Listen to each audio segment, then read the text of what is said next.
શીતલ વડલાની છાયા છે, 3 વાટનો તરબેડો છે, ઘોડીલા તોફો થોડીવાર વિસામો કરી વિરાજ.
સામે રાજાની પ્રધાનની સવારી ઉભી છે. યાદ પોકણ ગણને રથ પર ચારે કોર વાત થાય છે કે દેવ રાજા વાંજિયા છે, એમને દીકરો નથી, માટે વાંજિયાને શુકન લેવાને વીરા અપશુકન ગણાય છે વીરા.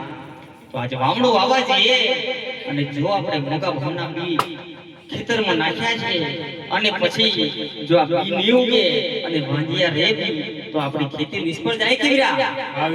એટલે આપણે વામણો વાવા જાવું નથી. બરાબર કે રાજા પ્રધાનની સવારે ખાલી જાય પછી આપણે જાવું તો થોડી વાર સાવળા ફરીને આપણે ઉભા થઈએ. બરાબર.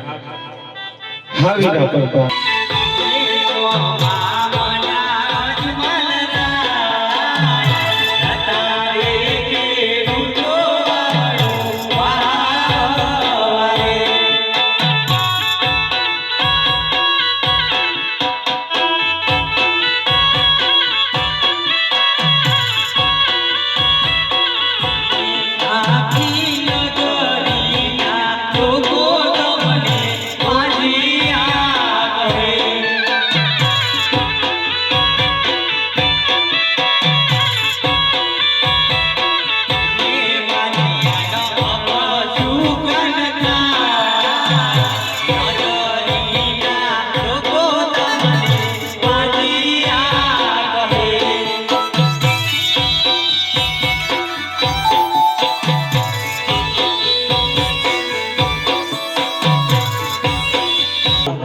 જગતની જગદંબાની ઝાંકી પાડેલી 3 દીકરીઓ મારે આંગણે રમે છે વીરા.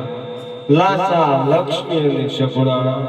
તો આ ખેડૂત ભાઈઓ કેમ જ્યાં કહે છે એમને પૂછી ખાતરી કરી વીરા. હો ખેડૂત વીરા, અમારા મહારાજાને 3 દીકરી છે તો કેવી રીતના વાજ્ય કરે છે? હા વીરા પ્રધાન, રાજા મહારાજાને 3 દીકરી છે, વાત સાચી ને સત્ય છે વીરા. પણ દીકરી તો બારકા ઘરનું થાપણ કહેવાય. જે રીતના નાના નાના પંખીના બચ્ચા હોય અને પાંખો આવે ને તો ઉડી જતા હોય છે, તો પંખીના માળા ખાલી પડ્યા રહે છે, એમ દીકરી જુવાની જો થઈને વીરા તેને સાસરે વળાવી પડે છે. પણ લુલો લગડો બેરો બોગડો કોઈ રાજકુમાર હોત ને તો રાજગાદી ચલાવત, રાજનો વહીવટ ચલાવત. પણ આજ રાજાના ગયા પછી આજે પોકણગઢ દરબારની અંદર મનમનના તાળા લટકશા હાથે માટે વીરા પ્રધાન આજે ખેડૂત લોકોના મોઢે નાના મોઢે વાત થઈ ને તો તમારી રૈયત માનીને મને માફ કરી દેવી વીરા. ઓ મહારાજા, ખેડૂત લોકો એવું છે કે 3 દીકરી છે એ વાત સાચી છે, પણ એક લીલો લુગડો જો કુંવર હોત ને તો રાજગાદી ચલાવત. હા વીરા પરપા એમને સારા સુકન આપો એવા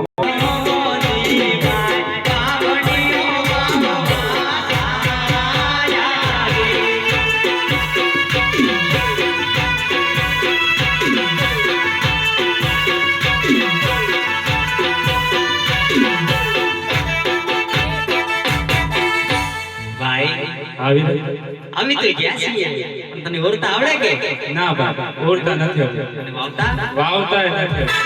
એવું છે મને ઓળતા વાવતા નથી આવડતું બરાબર છે ભાભીને પૂછ કે ઓળતા આવડતું હોય બરાબર કે ભાભી ઓળતા આવડે ઓળતા આવડે ને? અને વાવતા વાવતા આવડે. ઓરવા છે સરળ સરળ અને વાવતા સરળ સરળ. ભાઈ આપણે તો ભાભીમાં જ એવું છે ભલે ઓરી તો દેહે કે તો હાલો કે ઓરી ને પછી જઈએ કરે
હાવીરા પરમાર